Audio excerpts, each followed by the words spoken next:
Good morning. मेरा नाम यश मिंज है और मैं एमएस सपनादर में पदस्थ हूँ। मैं ग्रुप नंबर 4 से आया हूँ और मैं कल का प्रतिवेदन फीडबैक यहाँ आप लोगों के समक्ष रखना चाहता हूँ। कल दिनांक 9 सितंबर 2024 की इंडक्शन ट्रेनिंग कार्यक्रम का शुभारंभ माँ सरस्वती के वंदना एवं राष्ट्रीय गीत व राष्ट्रगान गाकर किया गया।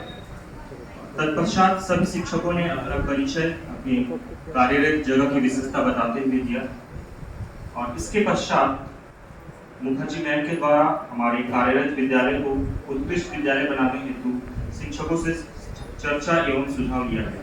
इसमें सभी शिक्षकों ने भाग लिया और इसके पश्चात जो है शिक्षकों को 9 समूह में बांटकर प्रत्येक समूह से प्रस्तुति प्रदर्शन के माध्यम से उत्कृष्ट विद्यालय बनाने हेतु सुझाव लिए गए। सभी ने अपना अपना सुझाव दिया। मोस्टली इसमें सुझाव आया कि इंफ्रास्ट्रक्चर सफिशिएंट होना चाहिए और इसके साथ साथ ये भी सुझाव आया कि बुक नॉलेज के अलावा हमें बच्चों के अंदर मोरल वैल्यूज इनकलकेट करना है, तभी बच्चा एक अच्छा नागरिक बन पाएगा और अपने समाज में एक अच्छा महत्वपूर्ण योगदान दे पाएगा। इसके बाद लंच हुआ और लंच के पश्चात रुद्र सर के द्वारा हमें RTE right to education act 2009 के तहत कुछ विषय पर बताया गया और इसमें भी सभी शिक्षकों ने बढ़ चढ़कर भाग लिया और सभी ने अपना अपना मत यहाँ प्रदर्शित किया। सर ने बताया कि 6 वर्ष से 14 वर्ष तक के बच्चों को शिक्षा देना अनिवार्य है। ये हमारी जिम्मेदारी है कि हम उन बच्चों को शिक्षा दें और इसके लिए हमें पालक संपर्क अभियान चलाकर 6 से 14 वर्ष के आयु के बच्चों को पूरे गांव में ढूंढना है और उनका नामांकन हमारे स्कूल में कराना है और उनको शिक्षा प्रदान करना है। ये हमारी जिम्मेदारी है और इस एक्ट के तहत हमने ये भी सीखा कि कोई भी बच्चा छूटने ना पाए। इसके पश्चात विवेक सर के द्वारा हमें NEP 2020 के बारे में बताया गया। सर ने बताया कि नेशनल एजुकेशन पॉलिसी 2020 5+3+3+4 के ढांचे पर आधारित है।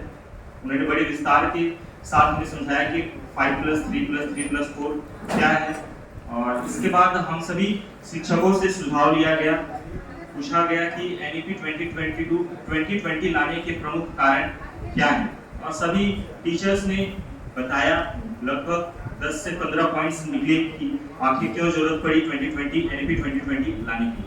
इसमें मुख्य हमने देखा कि बच्चों में नवाचार एवं रचनात्मक का विकास के लिए NEP 2020 लाया गया। नवाचार और रचनात्मकता की कमी हो गई थी बच्चों के कारण।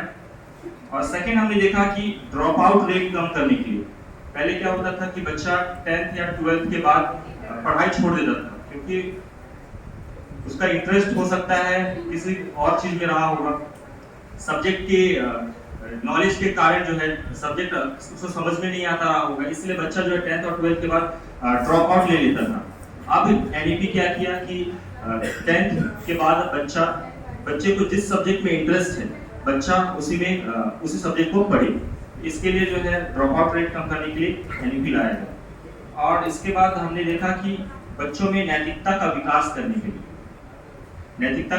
करने के लिए NEP 2020 लाया गया और इसमें मोरल वैल्यूज को भी बहुत ज्यादा महत्व दिया गया ताकि बच्चे के अंदर जो है पढ़ाई नॉलेज के साथ साथ एक मोरल वैल्यूज भी आए, वैल्यूज पे ज्यादा ध्यान दिया गया इसमें।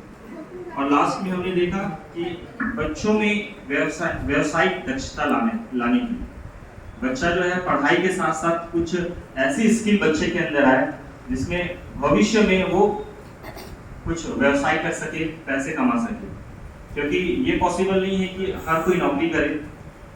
बच्चा अगर शुरू से ही जो है किसी स्किल पे काम करे और उस स्किल में अच्छा स्किल्ड हो जाए तो फ्यूचर में वो कुछ अच्छा कर सकता है। तो इस प्रकार से हमने इतना कुछ सीखा और मेरा प्रतिवेदन नहीं खत्म होता है। धन्यवाद।